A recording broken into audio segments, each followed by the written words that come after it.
par de minutos y comenzamos.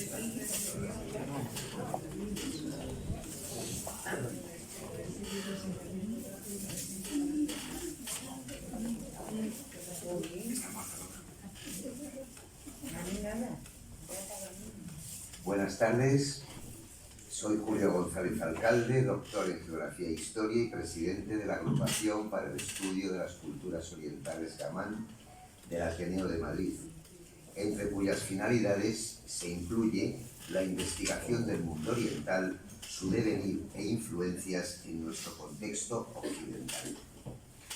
Entre las finalidades que animan esta agrupación podemos citar algunos ámbitos del mayor interés y bastante desconocidos en la actualidad. Estarían agrupados en el concepto central de la historia de las culturas orientales. Investigación de muy amplio espectro, en la que caben festividades, arte inmueble, mueble y sus manifestaciones, medicina, visión del mundo, ciencia y técnica, vida cotidiana, literatura, música, economía, estado y estructura sociopolítica, nuevas tecnologías, filosofías orientales, religiones y ritos de paso, entre otros parámetros de gran interés. Y todos aquellos aspectos, además, del mundo asiático con especial relevancia desde el pasado al presente y análisis de tendencias del futuro. La Agrupación para el Estudio de las Culturas Orientales Gamán del Ateneo de Madrid se complace en presentar este evento que tiene como finalidad incidir en un gran aniversario, los 50 años, es decir, el medio siglo de relaciones entre España y China. Doy paso pues a doña Brígida de Fez Algarra, directora de nuestra agrupación, que procederá a presentar a los intervinientes en este acto. Muy agradecido por su presencia. Gracias.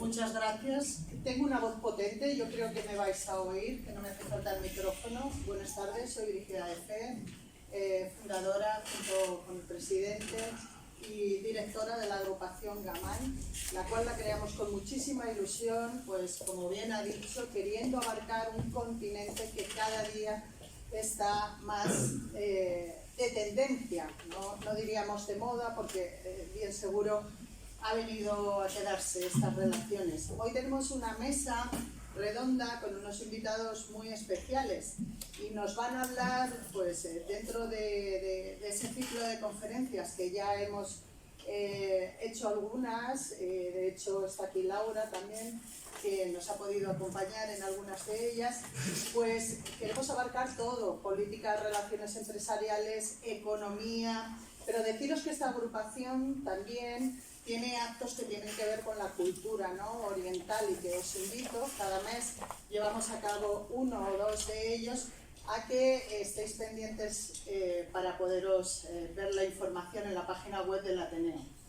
Hoy tenemos con nosotros a don Juan Leña, diplomático, que fue embajador en China entre los años 93 y 99. Ha sido también embajador en Japón, Corea del Sur, Corea del Norte y Argelia. Director de la Oficina de Información Diplomática del Ministerio de Asuntos Exteriores. Bienvenido y gracias, señor Juan. Tenemos también a Rafael Martín. Rafael Martín, profesor de la Universidad de Fudan en Shanghái, autor de los libros España y China, primera edición en el año 71, adelantándose a esos 50 años, de acuerdo, que siguieron pocos años después, una transición dentro del gobierno español y Descubriendo el Dragón. También historia de las relaciones entre España y China. También tenemos a Enrique Fanjul, consocio del Ateneo de Madrid y un poco pues mi ayudante para llevar a cabo este tipo de actos. Adelanto las gracias, Enrique. Enrique ha sido consejero comercial de la Embajada de España en China entre 1987 y 89, presidente del Comité Empresarial Español-Chino entre 1993 y el 2001, y es autor de 4 libros sobre China. En la actualidad es socio de Iberglobal y editor de Iber China. Y finalmente tenemos a Víctor Cortijo, que va a ejercer como moderador de la mesa. Él es socio fundador de Cortijo Abogados, despacho que lleva cerca de una década trabajando en China y en representación del Ayuntamiento de Madrid en China. Es vicepresidente de Cátedra China y profesor de la Universidad Francisco de Vitoria. Y bueno, aquí os dejo. Muchísimas gracias a los cuatro, Julio también por acompañarnos y, como siempre se dice, que no sea la última. Bienvenidos. Un aplauso, por favor. Gracias.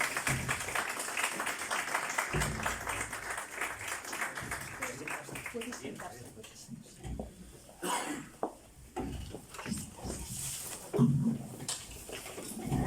Pues buenas tardes y bienvenidos a este rato en el cual vamos a intentar compartir una mirada de lo que han sido 50 años de una historia común compartida. Quizá destacar que hoy yo creo que de alguna manera, yo creo que no muy consciente, inauguramos una serie de dinámicas y de actividades que desde muchos puntos de vista vamos a ver en los siguientes meses. Como casi siempre pasa en este país, pues vamos a llegar al aniversario y lo vamos a celebrar seguramente más bien a final de año, en vez de habernos anticipado un poquito. Y yo creo que si comparo con la agenda, y quizá con miedo con cierto posibilidad de confundirme, hoy celebramos el primer evento, el primer acto que se celebra públicamente para recordar, reivindicar, reconocer, identificar lo que son 50 años de trayectoria común, ¿no? Por lo tanto, quizá vamos a intentar hacer una mirada al pasado, pero también con el punto de vista puesto muy en el presente, ¿no? Y sin duda, la firma de las relaciones diplomáticas entre China y España, entre la República Popular China y España hace 50 años, marcó un momento histórico, quizá pasó desapercibido, compartimos el interés en esa etapa mi compañero de mesa y yo, pero lo que es verdad es que desde entonces es una historia quizá de encuentros, de desencuentros, de cercanías, de distanciamientos, pero quizá de un cierto amor mutuo no necesariamente muy reconocido, ¿no? El hecho es que todos los que trabajamos o que llevamos años implicados en las relaciones entre España y China reconocemos un potencial por descubrir, a veces ciertos desencuentros y cuestiones que no hemos sabido identificar correctamente, pero sí una confianza en que somos dos grandes naciones que quizá podríamos hacer muchas cosas juntos. Os agradecemos de verdad que nos acompañéis hoy. Tenemos compañeros de nuestras actividades profesionales y académicas y estoy rodeado y es un lujo poder moderar esta mesa redonda, que en un primer momento tenemos intervención de los que estamos en la mesa, pero vamos a intentar dejar un ratito por si alguno quiere comentar alguna cuestión al final. Y ya anticipo que seremos extremadamente rigurosos con la hora para llegar a cenar, y que no lleguemos a casa y contemos. Fue una mesa redonda que se alargó muchísimo, fue aburridísima, no terminaba nunca, y encima como la puerta está aquí, si alguno quiere salir se va a notar demasiado. Entonces todo esto pues nos anima más a que seamos escrupulosos en el tiempo de respuesta, y le pido también a mis compañeros de mesa.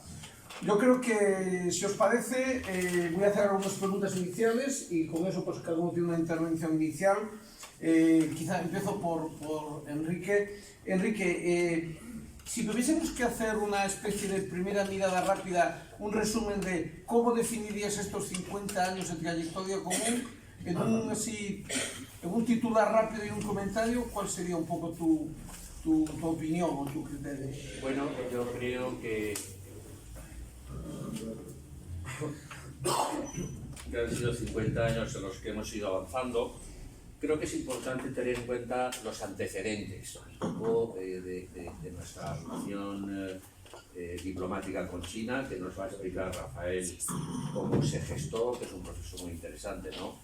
Es decir, cuando se establecen las relaciones diplomáticas entre España y China, pues yo creo que lo primero que podemos decir es que eran dos países que tenían una relación histórica muy escasa. España había tenido muy poca presencia en Asia en general, con la excepción destacada de Filipinas, pero no había tenido, digamos, vínculos históricos, políticos, culturales significativos con China. Eso tenía un aspecto positivo en el sentido de que, bueno, España, a diferencia de otros países europeos, por ejemplo, pues no había tenido conflictos con China, no había habido concesiones, no había habido guerras, etc. Pero partíamos, y sería la primera característica que yo destacaría, de esa escasa relación. En segundo lugar, pues España en aquella época estaba muy atrasada todavía en temas de internacionalización, de la economía. No tiene nada que ver la España de hace 50 años con la España actual. Entonces no existían esas multinacionales españolas que hoy son tan dinámicas y que tienen esa presencia tan espectacular en el mundo. Las empresas tipo pues, Iberdrola, Repsol, Indra, Banco Santander, etc. España, digamos, estaba poco internacionalizada, tenía pocas grandes empresas, ¿no? Y en este sentido llegábamos detrás de otros países europeos que eran más potentes desde un punto de vista económico, ¿no? Pues Francia, Inglaterra, Alemania, nosotros llegábamos aquí en ese sentido con una clara posición de desventaja. Existía un gran, y sería la tercera gran característica que yo destacaría en esos antecedentes, ¿no? Existía un gran desconocimiento sobre España. En general en China existía, que estaba saliendo en el año 73, todavía no había empezado, todavía estaba Mao, digamos, en el poder.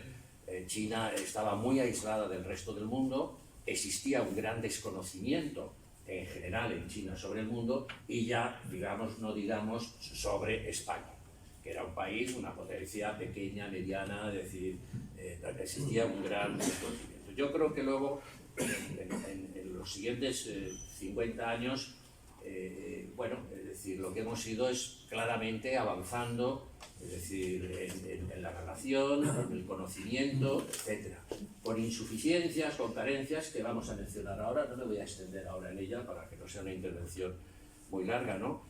Pero yo diría que en general hemos mantenido con China una buena relación, es decir, no son palabras fáciles, diplomáticas, lo que diría uno, ¿no? Es decir, España pues ha tenido una relación amistosa normalmente con China y una buena relación, con alguna excepción, con algún punto conflictivo en esa relación, y ahí habría que referirse fundamentalmente al episodio de la jurisdicción universal que provocó un deterioro de las relaciones, a lo que, como lo calificó un embajador español, a la ocurrencia de la jurisdicción universal, que efectivamente creó en ciertos momentos tensiones importantes con China.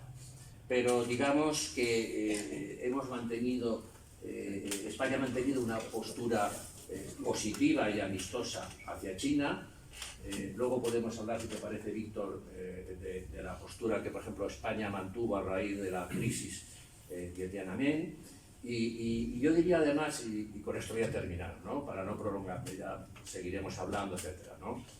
Yo diría que entre los españoles y los chinos además tenemos ciertos factores culturales que nos aproximan, sobre todo si nos comparamos con otros países europeos, ¿no? Es decir, temas como la familia son muy importantes en China y son muy importantes en España, temas como la amistad también son muy importantes en China y son importantes en España. Temas como el contacto personal, la relación personal, y esto se puede aplicar de manera muy especial al ámbito económico.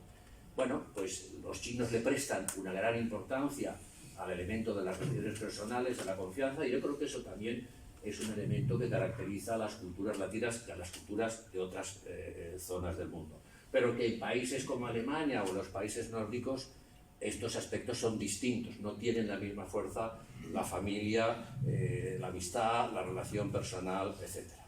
Entonces yo diría, y con esto termino, que bueno, partiendo de esa situación inicialmente difícil, de desventaja, de ciertas desventajas, etc., pero sobre la base de unas buenas relaciones políticas, de unas buenas relaciones de amistad, de lo que yo creo que es normalmente un buen entendimiento. Creo que con los chinos, a pesar de la diferencia cultural, los españoles nos solemos entender bien. Yo desde que llegué a vivir a China, fui consejero comercial, como se ha citado anteriormente, llegué a vivir a China en el año 1987, ¿no? Y la verdad es que desde el primer momento, bueno, pues yo me sentí muy a gusto y me llevé bien con los chinos, y no lo digo también esto de una manera fácil, no es una frase fácil, etcétera, ¿no? Tenía que tener una relación muy estrecha, sobre todo con mi contraparte china en la administración, ¿no? Con la que tenía que tratar temas económicos, era consejero comercial, ¿no? y mi entendimiento y en general mi relación fue positiva. Víctor, no me prolongo para que no me regañes. No. Bueno, tenía una tarjeta roja por aquí, pero no la voy a sacar todavía. En realidad, como pueden ver, en la medida en la cual estamos empezando a abrir una especie de gran melón en el cual son muchos los puntos que van a ir saliendo, ¿no? Vamos a intentar de alguna manera solamente tocar algunos y ojalá esta mesa redonda deje sabor de boca, ¿no? Repitamos, porque la vida comercial, la vida política, la vida social, la vida cultural, las relaciones económicas en sí mismas ya desarrollarían un montón de posibilidades, ¿no? Y hoy seguramente muchos seremos conscientes de cosas que igual no conocíamos o desconocíamos, de una relación que siempre parece que ha tenido una especie de línea de discreción pública, ¿no? Y por eso me gustaría preguntarle al embajador, a Juan Leña, en estos 50 años, si tuviésemos que marcar una pequeña, un hilo conductor o unos hitos que marcaran las relaciones, quizá más desde el punto de vista diplomático, pero no solo, sí. ¿Cuál sería un poco ese pequeño recorrido de estos 50 años? Bueno, lo primero que quiero subrayar es que, como ha dicho antes Enrique, y respondo a tu pregunta después, es que la relación España-China viene de bastante lejos y además es de las pocas ocasiones en la historia diplomática de España donde no hemos llegado tarde. Otra cosa es que el contenido de la relación haya llegado muy lejos, pero no hay que olvidar que en 1864 se firma el acuerdo de establecimiento de una legación permanente en Pekín.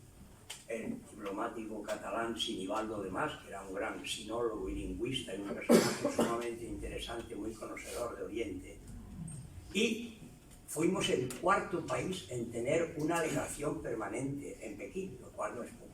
Otra cosa es que efectivamente el siglo XIX no es un ejemplo de éxito en las empresas exteriores de España, entonces naturalmente la presencia en China se tuvo que atemperar a nuestra escasa presencia, nuestro escaso perfil y nuestros escasos medios.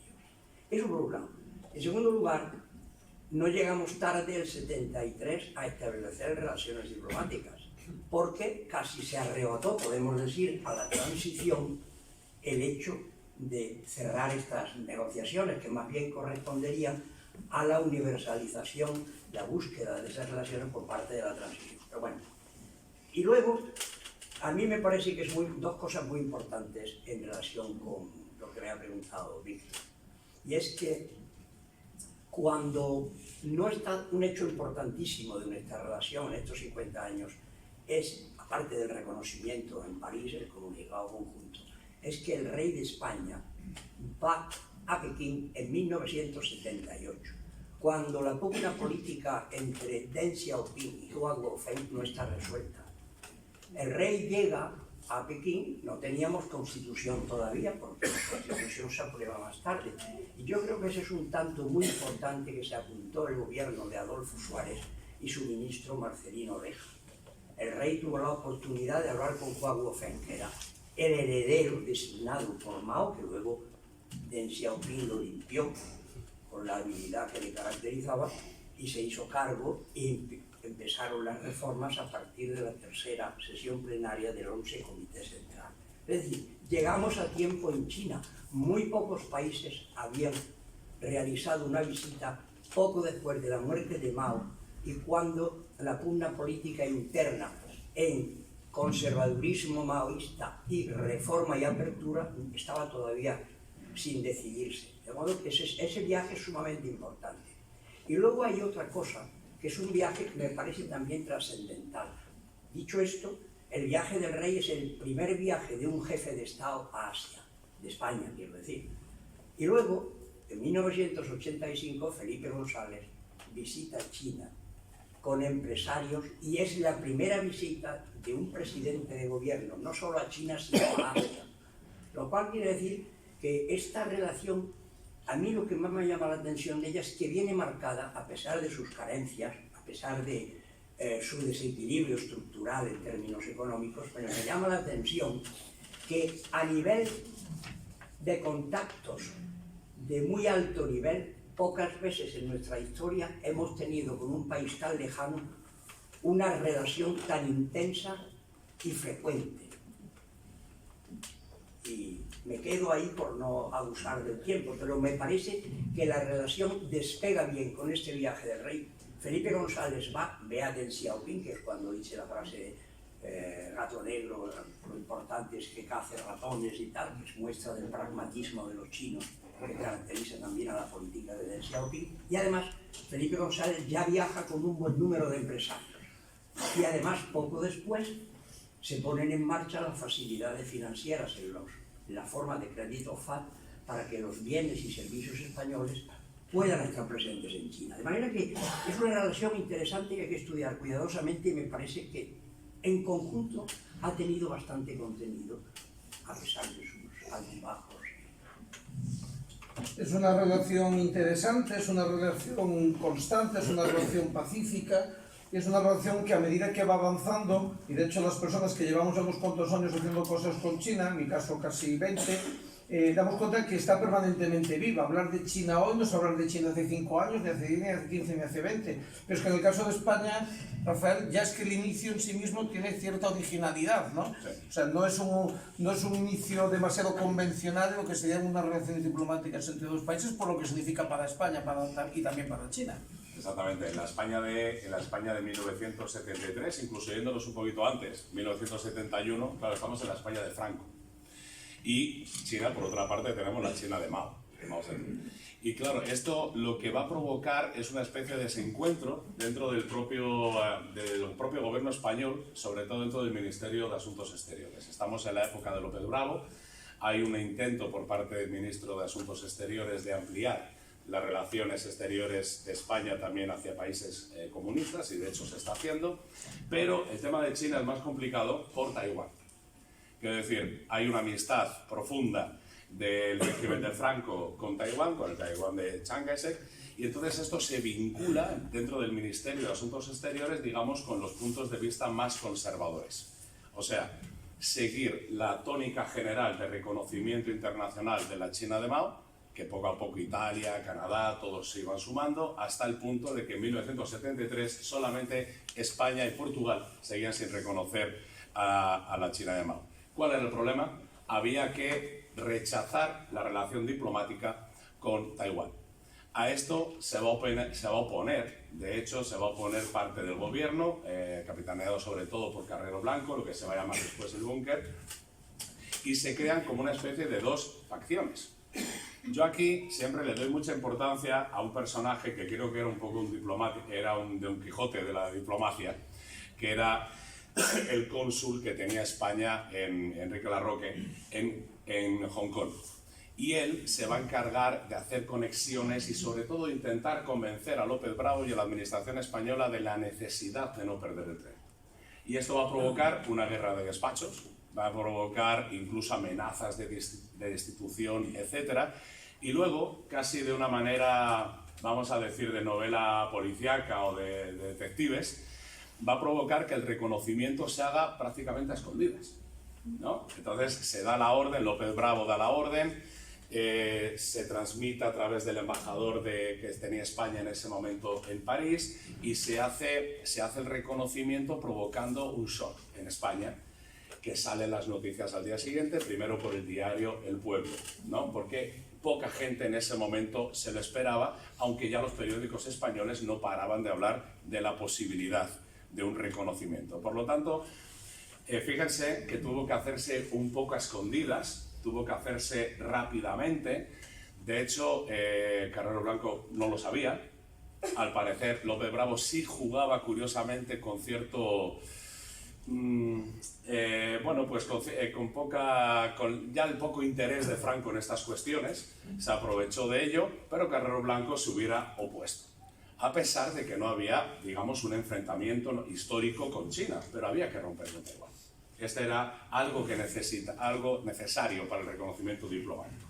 Por lo tanto, como bien decía, pues efectivamente hay una especie como de juego entre dos bandas. Luego López Bravo va a ser destituido unos meses después, de hecho, el ministro de Asuntos Exteriores, y va a iniciar lo que después sería la transición española, ya en dos bandos desde el Ministerio de Asuntos Exteriores. Ya podemos empezar a ver, digamos, las dos futuras facciones, ¿no? Decía Enrique antes que había mucho desconocimiento de China, en China con respecto a España. Hasta tal punto, quería apuntar, para que lo vieran como ejemplo, en el diario El Pueblo de Pekín, en el Yemen Ripao, tuvieron que poner un mapa de España, de su posición en Europa, para explicar a los chinos dónde estaba el país con el cual acababa de firmarse, ¿no? Y luego, curiosamente, cuando empezamos las relaciones, hasta, como decía el señor embajador, hasta el viaje del rey en 1978, hay una especie casi de vacío, ¿no? Yo creo que por dos motivos. Primero, porque son dos regímenes, en teoría, en la España de aquella época no convenía mucho hablar del nuevo amigo chino, y a la inversa. Y segundo, por el desconocimiento tan profundo que existía, ¿no? Por lo tanto, yo creo que son unas relaciones en ese momento que rompen algo, inician algo nuevo, sobre todo por la parte española, más que por la parte china, pero son unas relaciones, también refiriéndome de nuevo a lo que decía Enrique, con una enorme proyección de futuro. De hecho, en ese viaje del rey que comentaba el señor embajador, ya el rey menciona algo importante que yo creo que se debería repetir muchísimo más en la diplomacia española, y es nuestra historia en común. El Galeón de Manila, por ejemplo, la primera globalización hecha entre España y China, también muchas cuestiones como aquella embajada de Sinibaldo de Mas, que nos referíamos antes. Tenemos un pasado común enorme a pesar de la distancia, y eso yo creo que hay que reforzarlo muchísimo más. Y bueno, con esto termino también para no pasarme. Me gustaría preguntarle, Víctor, si me permite, preguntarle una cosa a Rafael, ¿no? Rafael, yo recuerdo, porque ya uno tiene sus años, ¿no? Recuerdo el impacto de cuando se anunció la apertura de relaciones diplomáticas entre España y China, ¿no? Cuando lo leí en la prensa esa mañana, me quedé, como yo creo que mucha gente se quedó muy sorprendida. ¿Hasta qué punto, digamos, el antisovietismo o no sé, la misma versión del régimen franquista contra Rusia jugó un papel, por así decirlo, de una manera a lo mejor un poquito similar a como en su momento también fue una gran sorpresa cuando Estados Unidos se abrió a China? Bueno, yo creo que aquí eran dos cosas diferentes, porque Rusia, la URSS, era diferente, ¿no? O sea, la URSS sí que había tenido un enfrentamiento en la guerra civil con la España de Franco, sin embargo China quedaba muy lejos.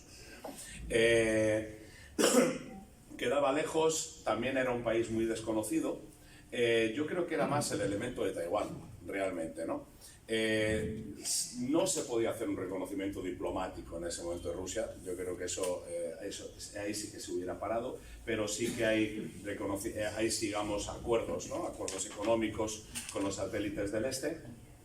Pero, claro, yo creo, esta es mi opinión, viendo los periódicos que analicé en su día, que analizaban si España iba a firmar, si no iba a firmar, viendo el nerviosismo también del Ministerio de Asuntos Exteriores, preguntando a otras embajadas sobre todo cómo había reaccionado los ciudadanos de esos países ante el reconocimiento de la China de Mao, viendo también las cartas de Enrique Larroque, que insiste mucho en que ha tenido conversaciones con los militares españoles y les da igual, y no les importa tanto ese tema.